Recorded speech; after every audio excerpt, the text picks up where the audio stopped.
Welcome back. We still continue on the theme of Reconciliation Day. Earlier, President Cyril Ramaphosa said this should be a day where South Africans celebrate their diversity as well as social cohesion. But after 28 years, how much healing have we really done?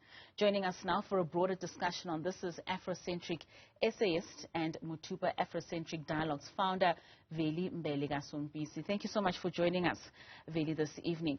What exactly do we mean when we refer to a reconciled nation? Thank you so much, my sister. And so I think, like you said in your introduction, that we must have a broader discussion. And a broader discussion would mean we must ask, some of the most difficult questions, right? And one of the most difficult questions is whether South Africa is indeed a nation, right? Do we just refer to it, but is it indeed? And what constitutes a nation, right? And if you look at all the elements that are supposed to define, at a basic level, what a nation is, it would be difficult to come to the conclusion that we do have what could be called a South African nation. To give you an example, an observation that was made by the World Bank in a report last year suggests that 80% of the strategic financial assets in South Africa are owned by less than 10% of the population that is white, right? But that report also says that poverty and inequality in South Africa continues to be driven mainly by race, right? And this is why you find a situation where South Africa continues to be referred to as one of the, if not the most unequal societies in the world, with a Gini coefficient of about 0.6%, right? Now, if you look at that wealth distribution, and the gender and racial makeup of the wealth patterns in our country, it becomes difficult to, objectively say South Africa is indeed a nation. And what you typically have, in my view, is that you essentially have two nations, right, or two groups that exist within the South African context, one white and still overwhelmingly rich, and one black and still overwhelmingly poor, with a sprinkle of black people that may have had access to some form of wealth. And for me, I think if we are going to have genuine reconciliation, we must temper the notion of reconciliation with economic justice, right?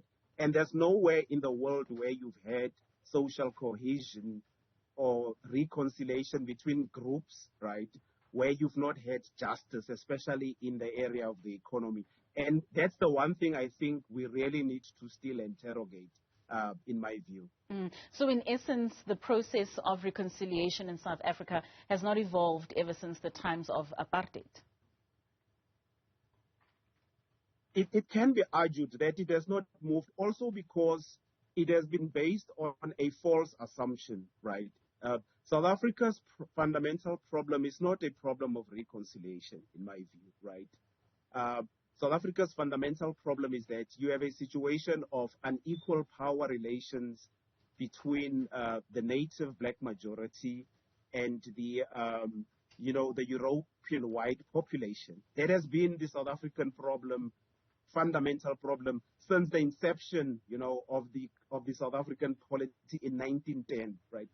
And unless we understand and recognize that to be the fundamental problem, we will continue to deal with symptoms, and not root cause analysis.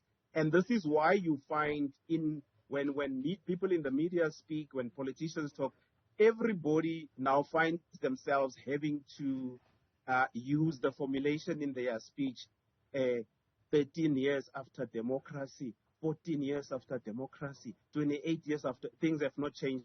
And the reason why this is the refrain, it is because we have not dealt with the root of the problem, which is unequal power relations.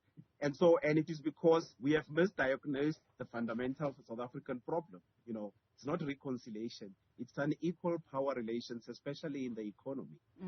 I mean, in a society where the majority has got the political power, and we're faced with these socio-economic inequalities that are giving us challenges in achieving that which we're trying to achieve with regards to reconciliation, why are we then not being able to take it upon ourselves and shift the dynamics for those that are disadvantaged? The thing is, also with the concept of whether the majority in our country has got political power, you must also ask yourself, does the majority have the courage, right, to use what is referred to as its political power in order to effect fundamental change in the economy?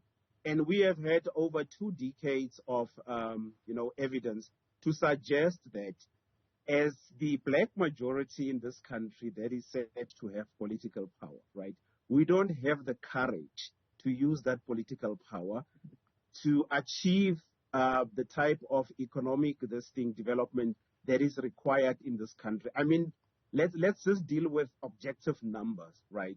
As me and you are having this conversation now, there are over 2 million young people in South Africa who are not in school, who are not in employment, who are not in training, right? They are referred to as NEET, right? N-E-E-T, NEET. You have that kind of a situation, right? Now, if we use, as the black majority, as you suggest, our power, right, to resolve that, we will not be having the kind of conversation that we are having now every time. But for some reason or the other, right, we are, hesitant, to use that power to change the types of things that I'm saying. And you hear the unemployment stats amongst young people, right, especially black young people.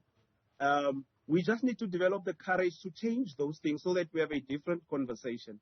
So I think we have a deficit of political courage, and that is for me one of the things that is making it difficult for us to have a different conversation. So in the presence of that deficit in political courage, is it safe to say that we will continue to see divisions and tensions amongst different races, ethnic groups, as well as socioeconomic groups? Again, even the issue of the divisions that people say exist, the divisions are a misdiagnosis again. Remember, history and context is important, right? Right. The native black majority in this country experienced an invasion over 300 years ago of people who came here uninvited, and that led to a number of problems, right? And so black people never had a problem of divisions or tension or what people even call race relations until we had a group of people who came from Europe over 300 years ago uninvited. And that's where our problem started. And again, unless we deal with that problem in the historical context, we will create an impression that black people have a problem of not knowing how to relate with other groups. I mean, we've never had a deficit of humanity.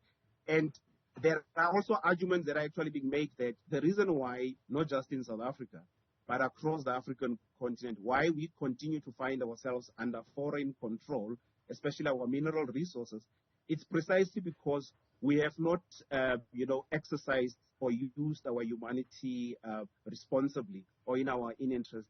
That, in fact, our humanity has been used against us. Right? So there's no problem of, tension or even racial tension. The problem is that we have not resolved the historical problem of invasion by people who came from Europe, who altered our very way of life and the nature of our existence.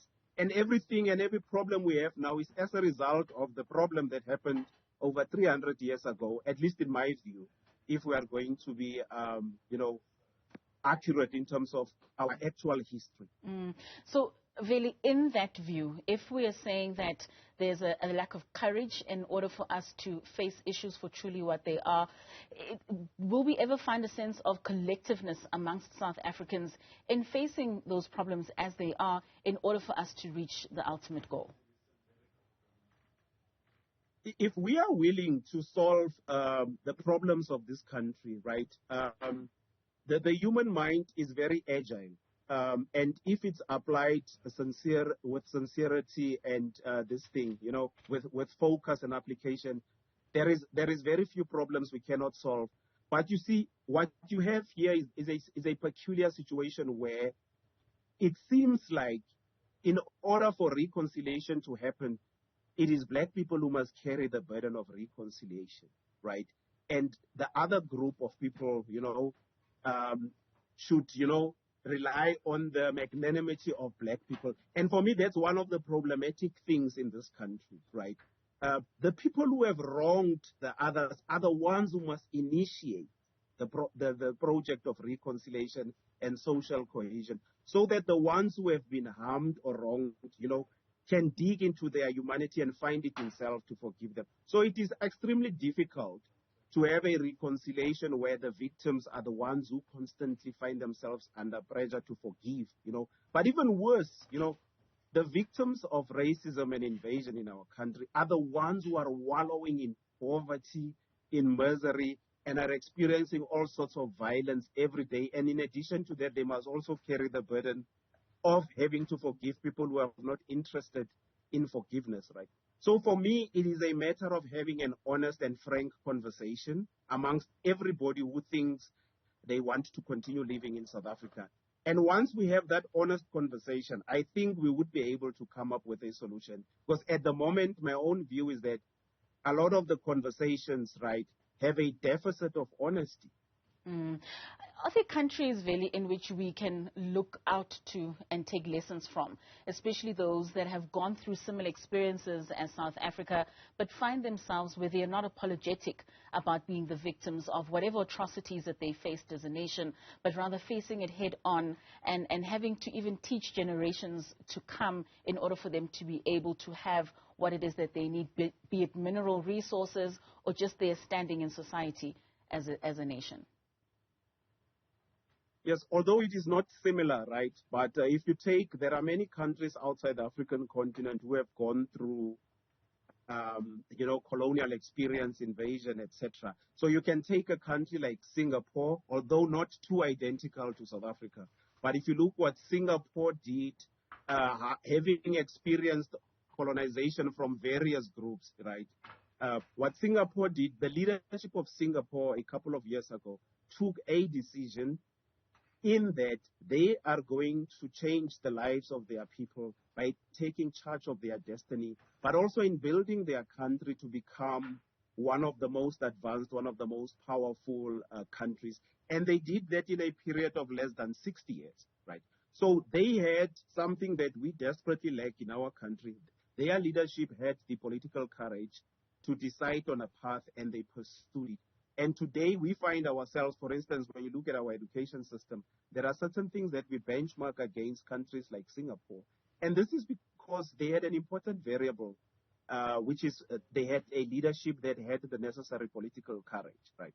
So we can draw from examples like Singapore. There are many others, and then we can look at what would best suit us in terms of what we can draw from those countries to build a country where you won't have the kind of situation where we are one of the richest countries in the world, but you have the native majority continuing to live, in abject poverty, and you have a minority that has locked itself up in the majority of the world. That situation, my sister, is not sustainable, and it is going to explode one day, and it is going to be messy. Right, Veli, thank you so much for your time. Unfortunately, that's all the time we have for this evening.